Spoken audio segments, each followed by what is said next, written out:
नमस्कार बंधुरा आबारो नतून एक भिडियोते आपनादेरके स्वागत जानाई। आज आमरा घुरे देखब बोलपुर शांतिनिकेतन सोनाझुरी हाट। गतकाल एसेछिलाम आमरा बोलपुर थेके 25 किलोमीटर दूरे आत्मीयेर बाड़ीते।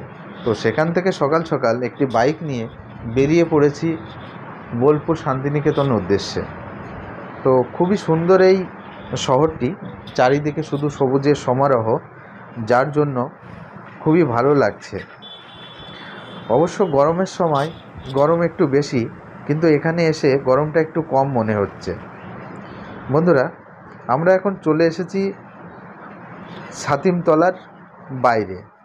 এই জায়গাটি হচ্ছে সংরক্ষিত এলাকা, এখানে প্রবেশ করা যায় না, যার জন্য যেটুকু দেখার বাইরে থেকে দেখতে হবে।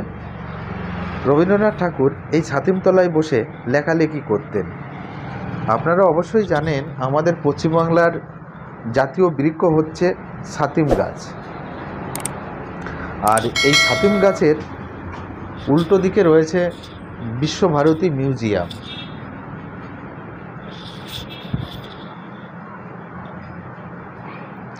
এটি হচ্ছে বিশ্বভারতী মিউজিয়াম।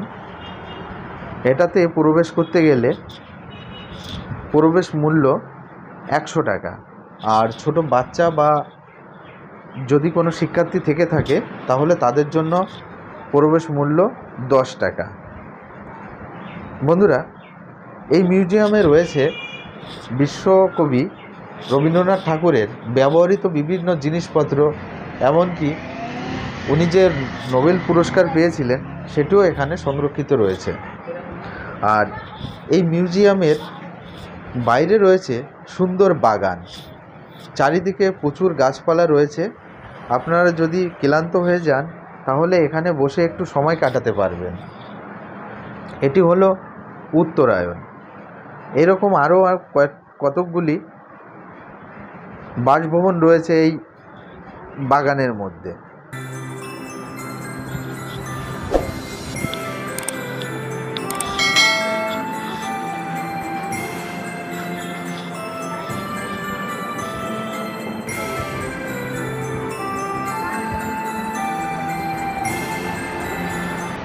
যেদিকে তাকাবেন সেদিকেই দেখতে পাবেন সবুজের সমারোহ।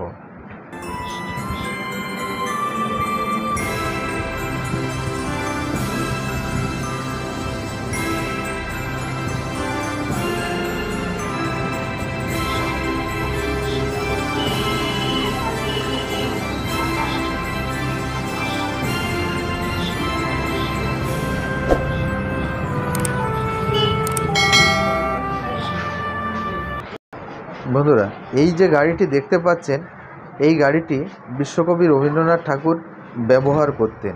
সেই গাড়িটিকে এখানে সুন্দরভাবে সংরক্ষণ করে রাখা হয়েছে।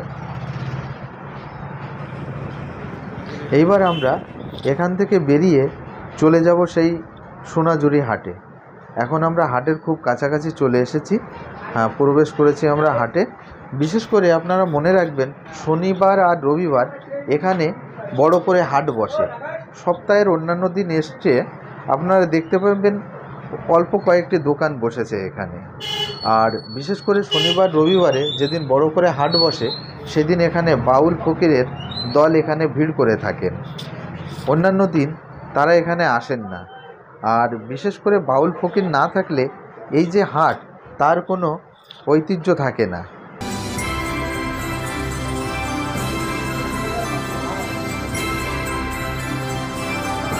এখানে আসলে অবশ্যই আপনারা একটু দামাদামি করে জিনিসপত্র কিনবেন, না হলে ঠকে যাওয়ার ভয় থাকে।